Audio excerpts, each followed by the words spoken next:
Команда ждет вас. Գլխավոր խումբը սպասում է ձեզ, հաջողություն ձեզ, հարգելի բարեկամներ, շնորհակալություն ձեզ, որ մեր հետ եք։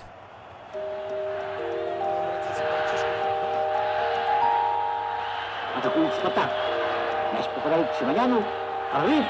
Удар. Это гол. Նա ֆուտբոլի պատմության մեջ մնաց որպես լեգենդ, մարդ, որի անունը կապված է Սպարտակի ոսկե դարաշրջանի ԽՍՀՄ հաղթանակների եւ տասնամյակների նվիրումի հետ։ Նիկիտա Սիմոնյան, մեծանուն հայ, մեծ ֆուտբոլիստ եւ անվանի մարզիչ, օլիմպիական չեմպիոն եւ մոսկովյան Սպարտակի պատմության լավագույն ռմբարկում։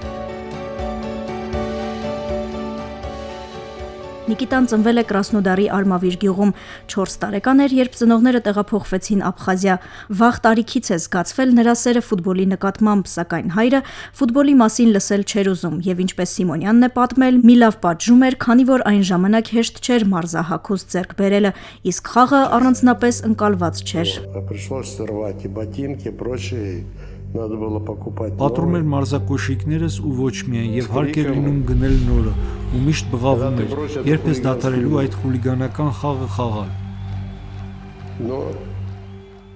Բայց գնդակը հաղթեց ներընտանեկան պայքարում ու դարձավ նրա ամենօրյա ուղեկիցը։ Սիմոնյանը սկսել է ֆուտբոլ խաղալ Սուխումիում, իսկ 1946 թվականին հայտնվում է Մոսկվայում, որտեղ էլ շուտով դառնում է Սպարտակի խաղացող։ Նիկիտան այս ամենի մասին ավելի ուշ պետք է պատմեր։ 1945 թվականի ավարտին Կռիլյա Սովետով թիմը եկել էր Սուխումի եւ մեծահասակները եւ պատանիները, որ Մոսկվայի չեմպիոն էին։ Պատանիների հետ մենք 2 հանդիպում ունեցանք, հետո ինձ մեծահասակների հետ խաղացրին։ Կարծես թե վատ հանդես չեկա ու մարզիչը ինձ հրավիրեց Մոսկվա։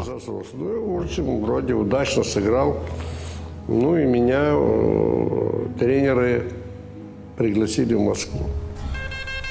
Սպարտակի կազմում 10 տարիների ընթացքում նա խփել է 160 գոլ, դառնալով թիմի պատմության լավագույն ռմբարկուն։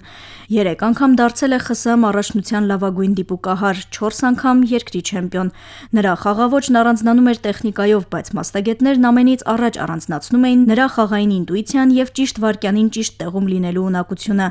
1956-ին Սիմոնյանը ԽՍՀՄ հավաքականի կազմում դառնում է օլիմպիական չեմպիոն։ 2 տարի անց 1958-ի աշխարհի առաջնությունում նա իր թիմի ավագն էր եւ խփում է առաջին գոլը Անգլիայի հավաքականի դարպասին։ Այդ պահը խորհրդանշական է դարձել։ Հայկական ազգանունը հնչել է ֆուտբոլային աշխարհում, բայց Սիմոնյանի անունը հավերժ կապվում է Մոսկվայի Սպարտակի հետ, որպես բոլոր ժամանակների լավագույն ռմբարկուի։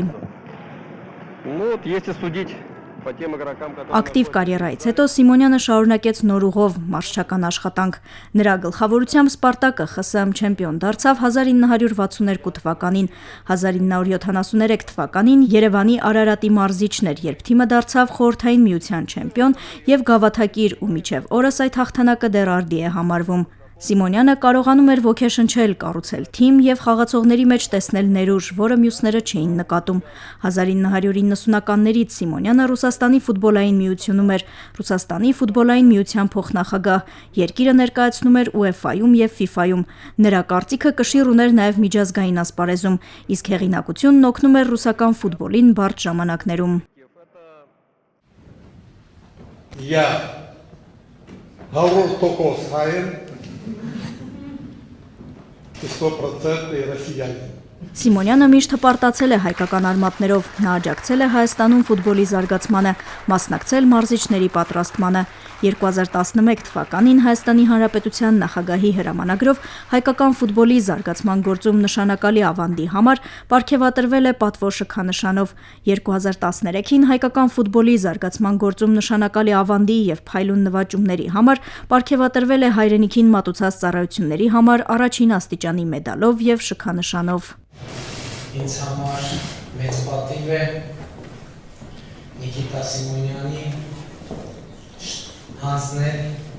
հայրենիքին մատուցած ծառայությունների համար առաջին աստիճանի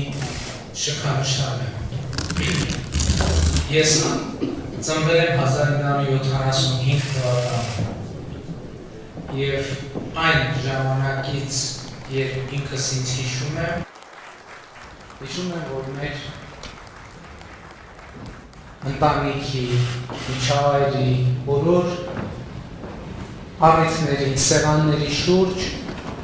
անպայման անխուսափելիորեն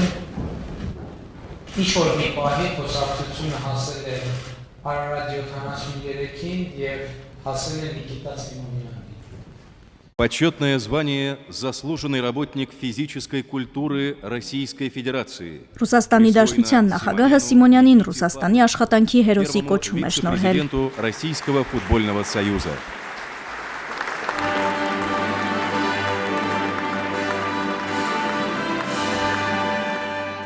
Նիկիտա Սիմոնյանի անունը ֆուտբոլի ոսկե էջերից է։ Նրա ռեկորդներով լի կենսագրությունը շարունակում է ոգեշնչել երիտասարդներին։ Աննա Հարությունյան, Այդա Ավետիսյան, Ռադիոլուր։